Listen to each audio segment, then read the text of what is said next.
Natalie Hinton, and I am your brand new host for Education Chat, a podcast by students for students in the Inland Empire. As we jump right into the new era of Education Chat, I want to put some focus on the very thing that allowed students like us to engage, learn, and function as a human. And that very thing is nutrition and eating well. In this debut episode of Season 4, we will be chatting with students about their eating habits, meeting with a nutritionist, and visiting a food pantry on campus to solidify the importance of eating right as a student. By definition, nutrition is the process of absorbing and utilizing food substances. Food serves multiple functions for the living beings that require it, such as encouraging growth, providing body maintenance, and giving you energy for daily tasks. For students, these functions are basically required to be able to excel in education. At the start of the 2022-2023 school year, California became the first state to implement a statewide universal meals program.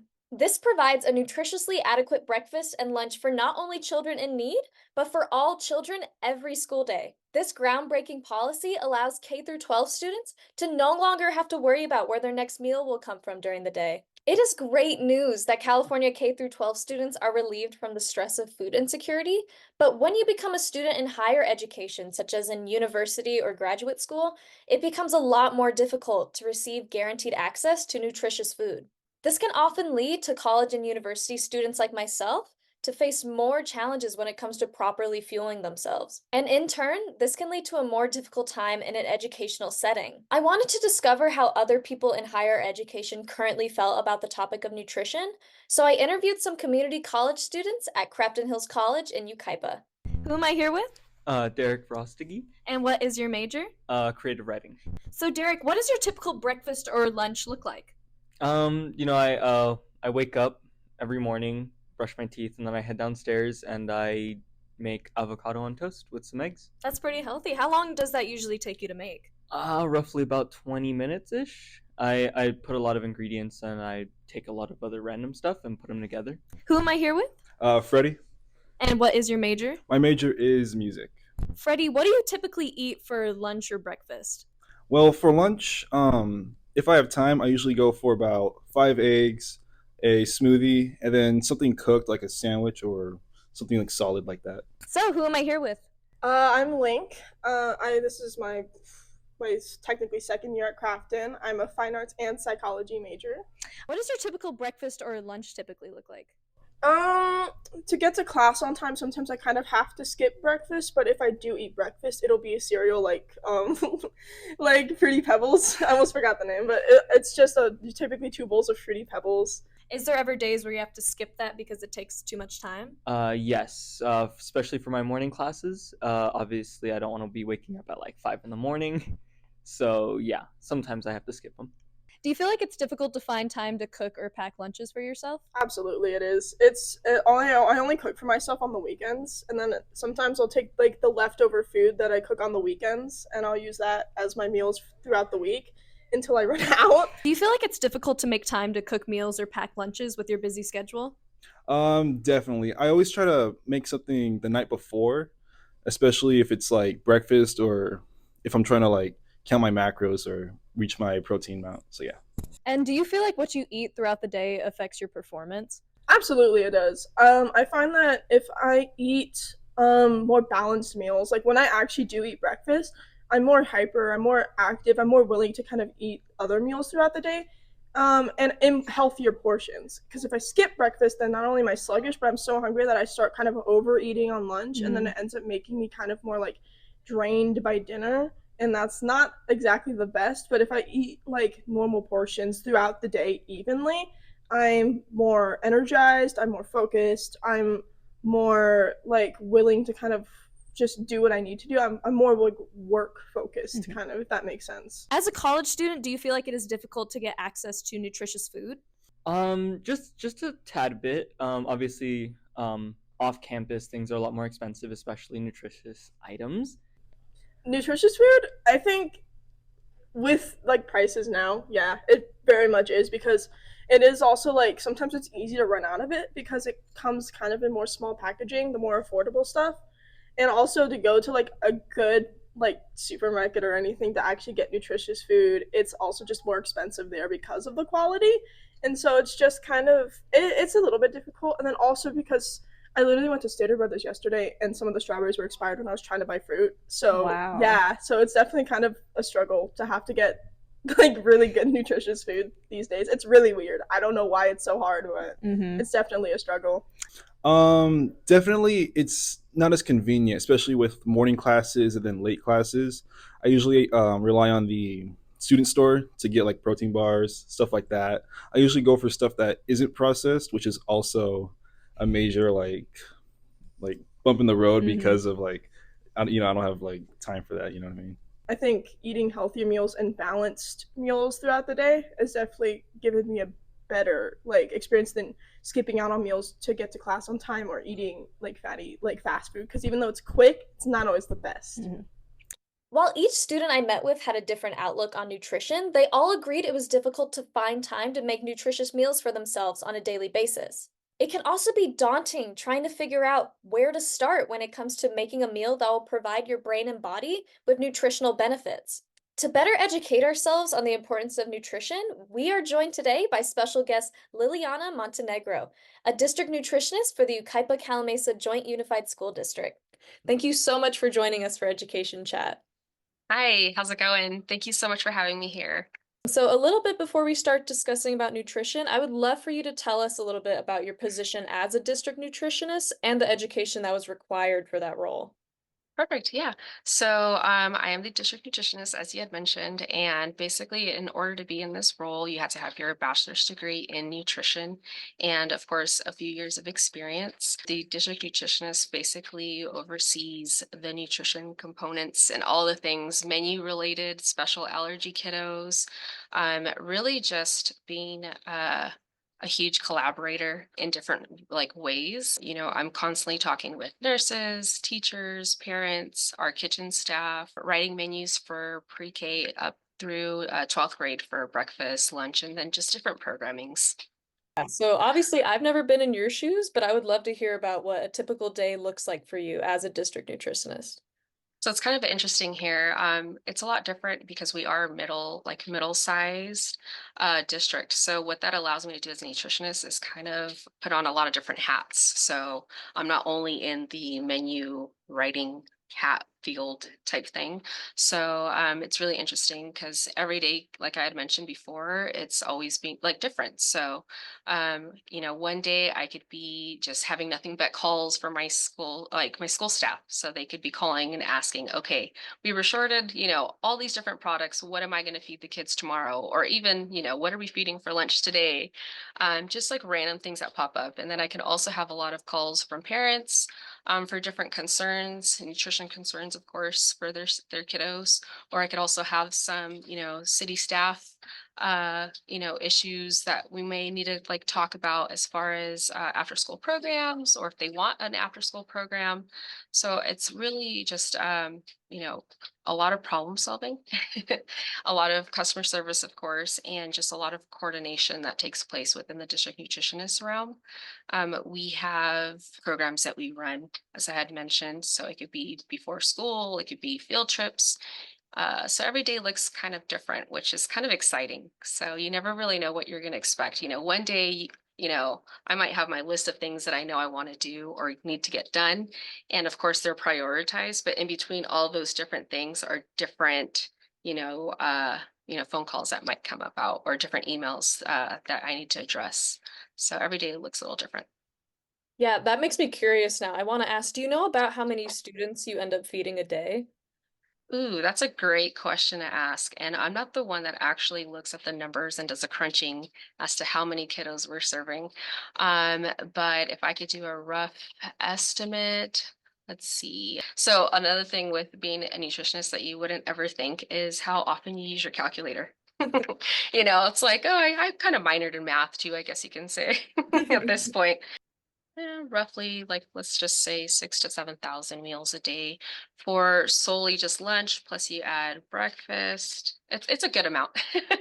That's incredible. Yeah, because we have breakfast, lunch, snack, and supper. So hmm yeah.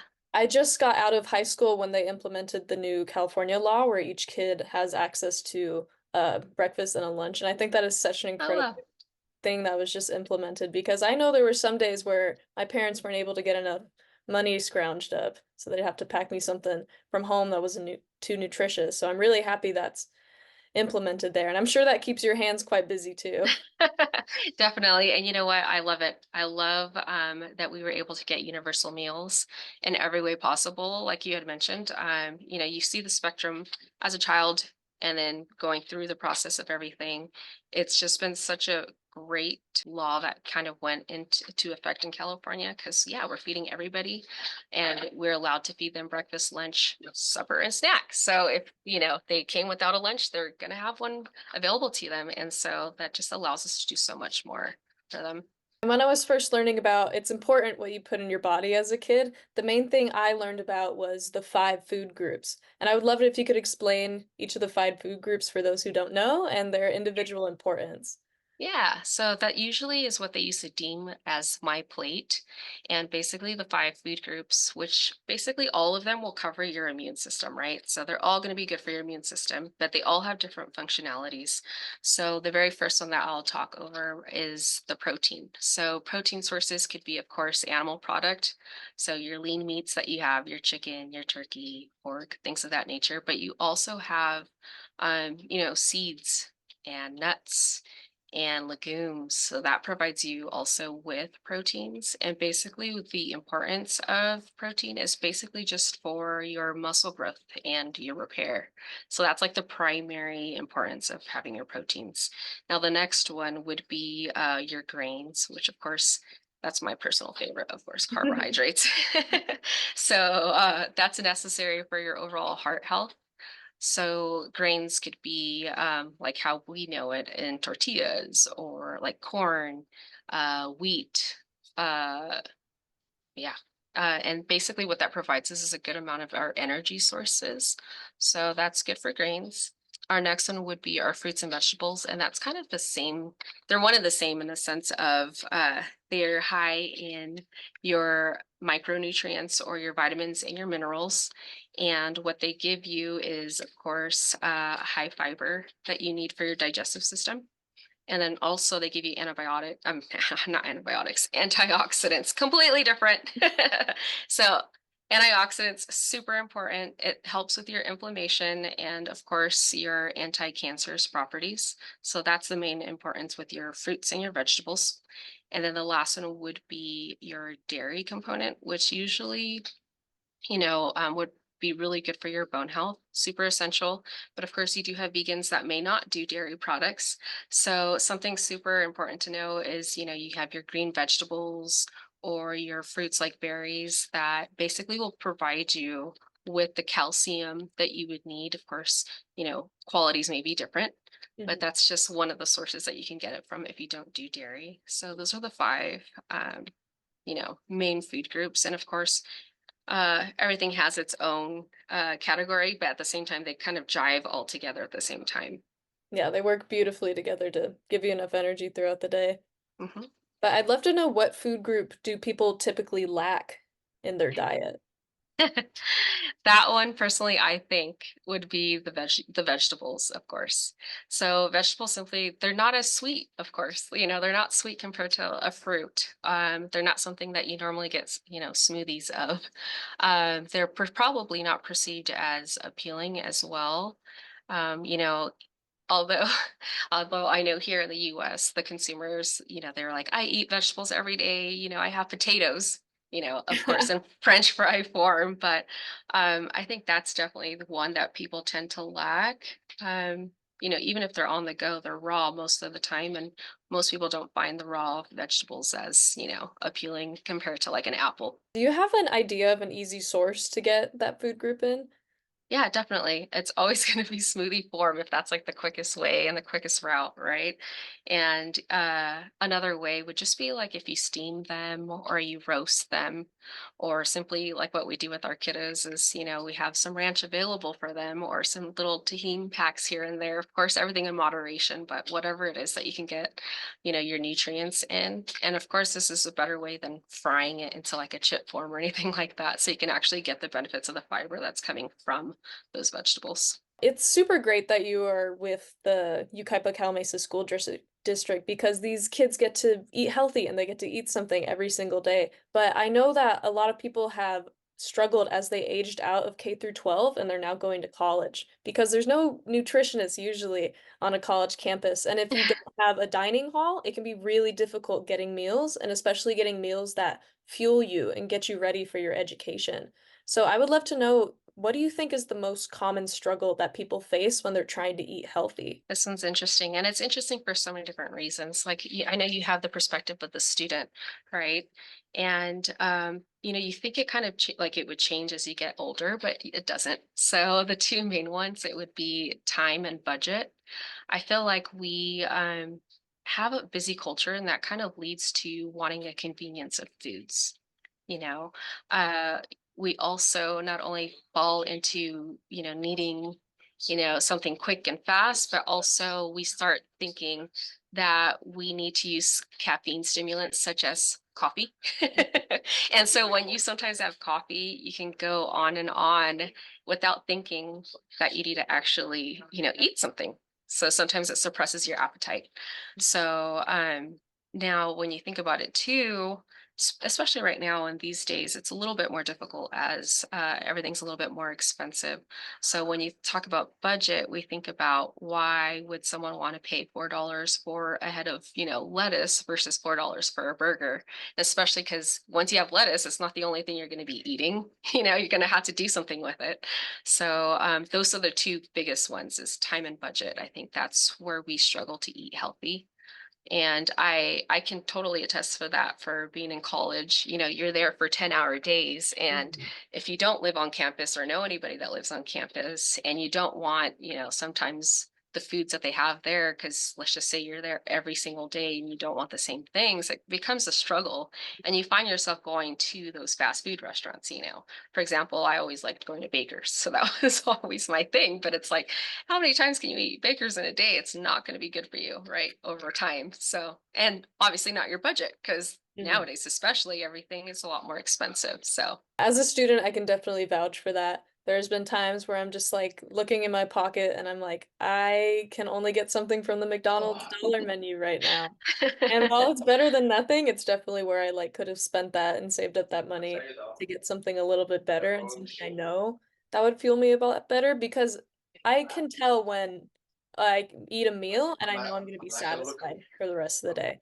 Like I've really been trying to implement breakfast at the start of my mornings because it makes like a big change. Like a simple thing like a breakfast sandwich and some yogurt and a couple vegetables with that. It has me fueled for a oh, lot yeah. more than I thought it was. And I'm like actually awake in my 10 a.m. class. Really weird. But it's been nice getting to learn about this and getting to learn how to properly take care of my body because while time and budget can get in the way, there's different sources where you can get that and get help. And I would love for you to give some tips on how these students can fuel their bodies in order to excel in their education. Definitely. So you mentioned it, you see the difference when you're actually fueling your body with the correct things. First and foremost, I really think you have to have kind of like a plan in place. So for me, knowing what I know now is a lot of meal prepping, right? So meal prepping makes it easier for you. So if you can kind of have one day to yourself that you have available, and I know it's hard as a student because you have so many things, like those one days or when you're studying, when you're not on campus, but really just make a plan, like, okay, what am I going to eat for the next few days? So if you meal plan at least once or twice a week, that can get you through, right? So definitely meal planning. See what that looks like for your breakfast, your lunch, your snack. And I know it kind of becomes difficult too if you don't have the right spots to kind of keep it, cold if you need something cold, right? So it's really planning, okay, where would I stick this? How is it going to be safe food temperature wise? And what is my goal here? What exactly am I trying to do? If you meal prep, less stress of the last minute. What are you going to eat instead of going to a vending machine to just buy chips because, all of a sudden I'm hungry after 5 hours of class and let me just have a bag of chips and like a coffee and then I'll be good until dinner. Right. So once we hit dinner, it's already late and you're going to end up wanting to actually overeat sometimes. So you're overcompensating. So I think some of those tips are just planning, of course, and when you're budgeting too, it makes it easier if you do meal prep because you'll realize over time it actually is a lot less than if you were to go into a fast food setting or even like a Starbucks, for example.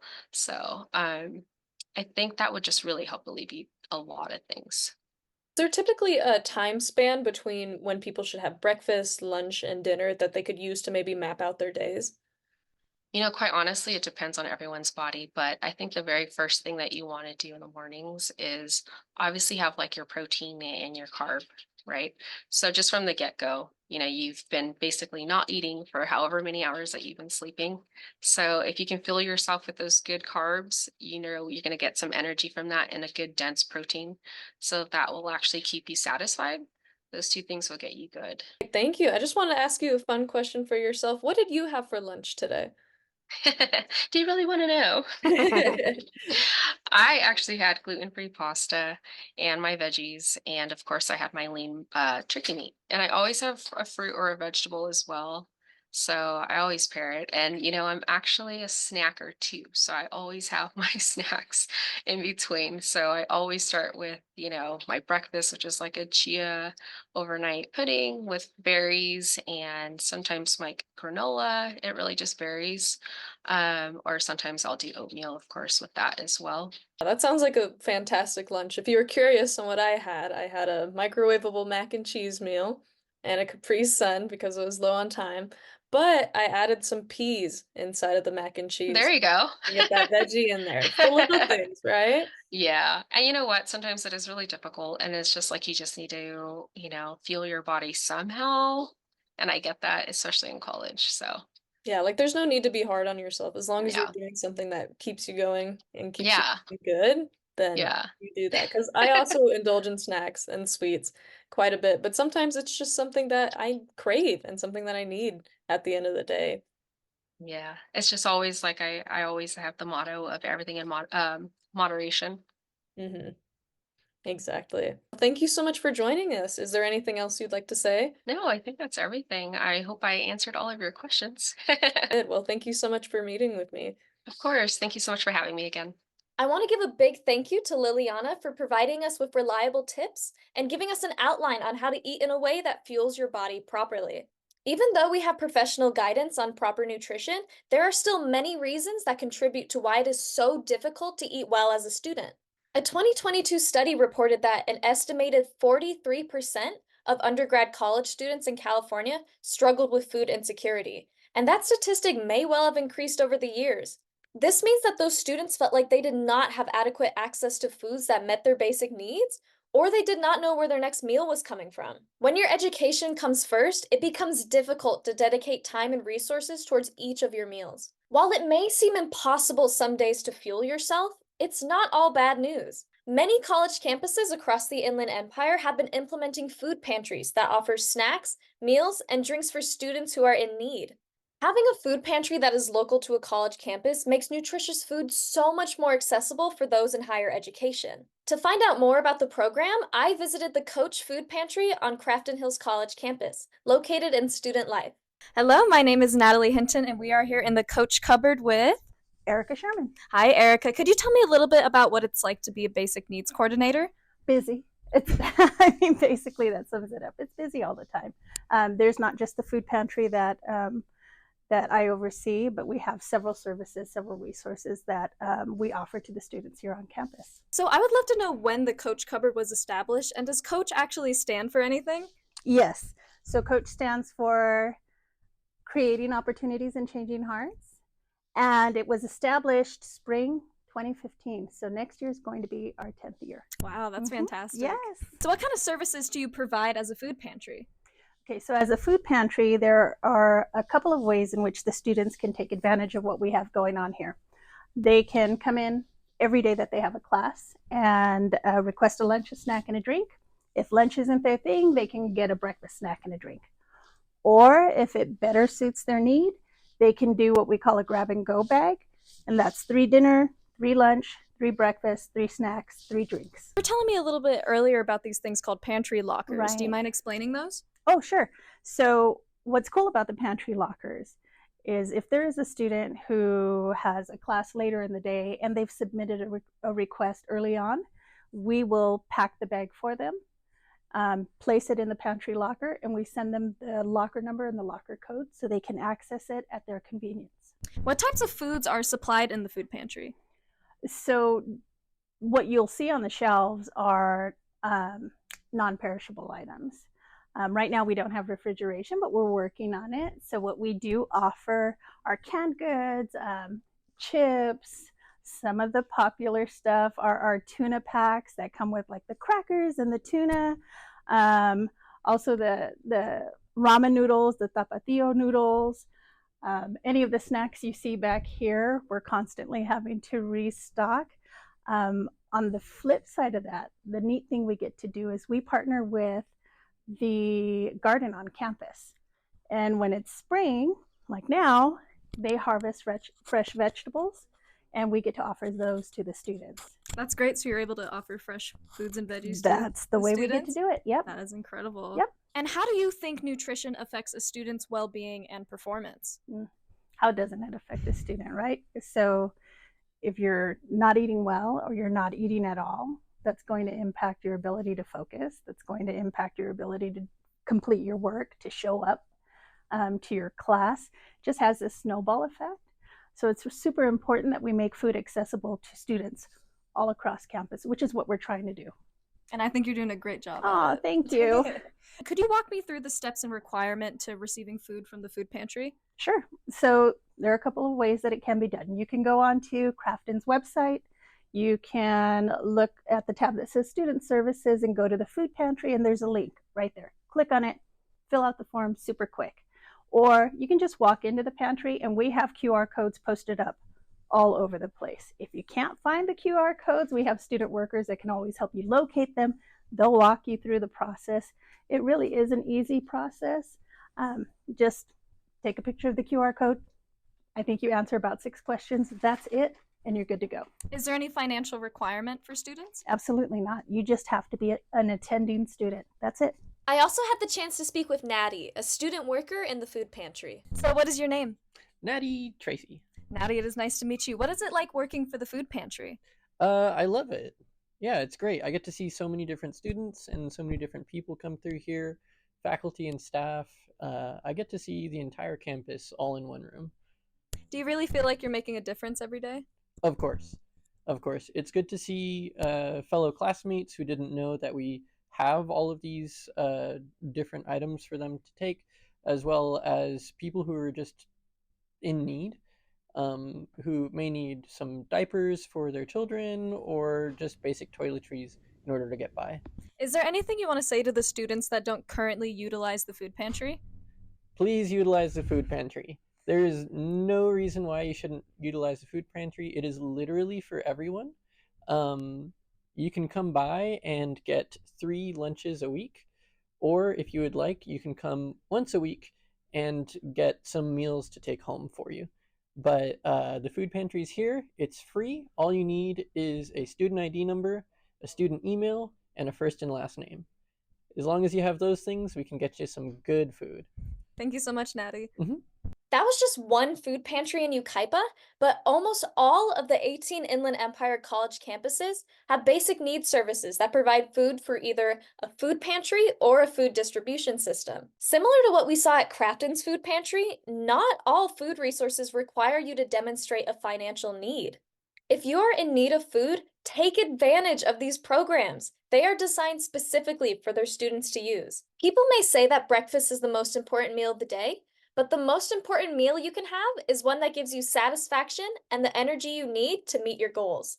As you navigate the challenges of student life, strive for balance in your diet by attempting to incorporate nutrient-rich foods that support your drive and concentration. Whether it's packing a nutritious lunch or picking good snacks to eat while studying, or just being mindful of your hydration, every small choice adds up to make a big difference in your stomach. Thank you so much for watching this nutritious episode of Education Chat, and I hope to chat with you again soon.